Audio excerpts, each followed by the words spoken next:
In the years following World War II, the American landscape was rapidly modernizing. A massive economic boom pushed suburban sprawl and paved highways across the country, replacing the remnants of the old western frontier. But that modernization entirely bypassed the north side of Minidoka County, Idaho.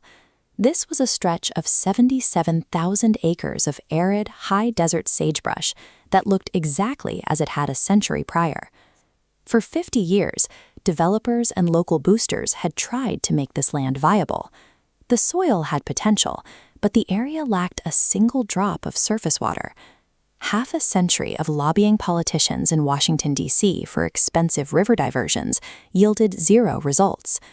Without a massive influx of water, this vast expanse of land remained unusable. It was a region trapped in a state of arrested development, while the rest of the nation moved forward.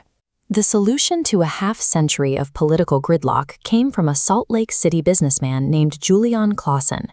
Instead of looking horizontally across the state for a river to tap, Clausen studied local geological strata and theorized he should look straight down.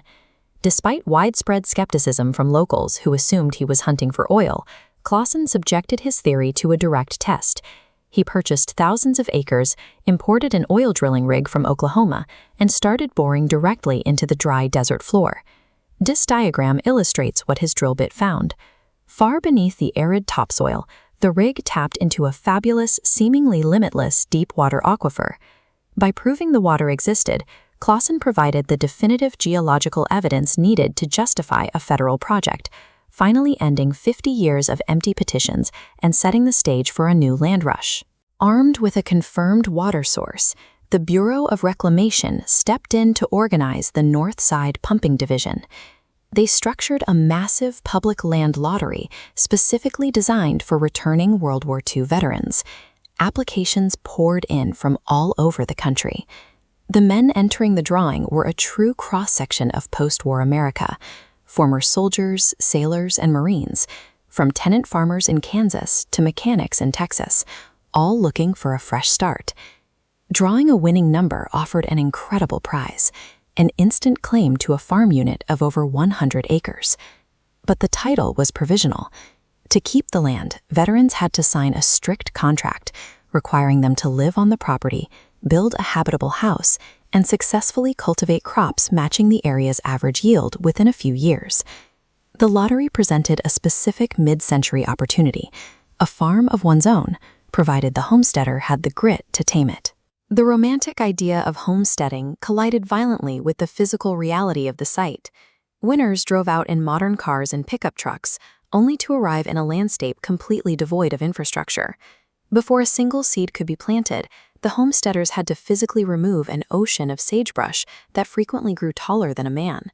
Tractors dragged massive blades through the dirt, cutting and tearing out the deep roots by brute force just to expose the earth beneath.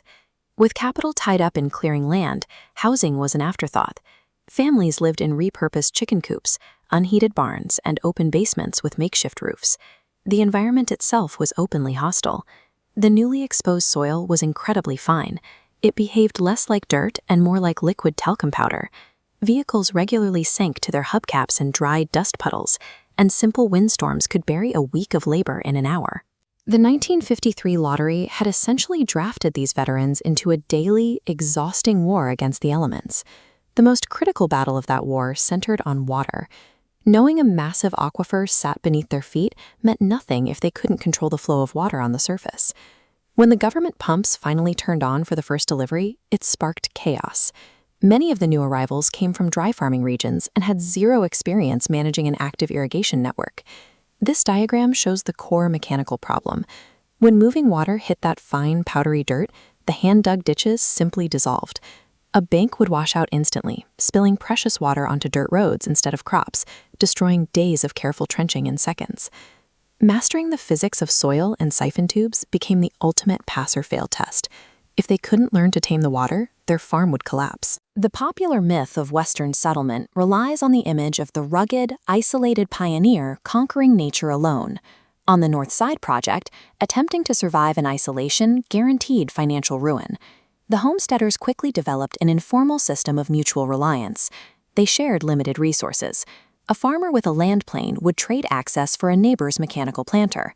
They pooled their money for fuel and spent their evenings working side by side to pour concrete for each other's irrigation drops. The strength of this network was tested by tragedy. In 1957, when homesteader Danny Garland was killed in a tractor accident, the surrounding community didn't hesitate. Neighbors collectively planted, irrigated, and harvested his fields for the entire season to ensure his family wouldn't lose their claim. This system of communal insurance served as the project's invisible infrastructure, proving as essential to survival as any pipe or pump. This chart tracks the financial outcome.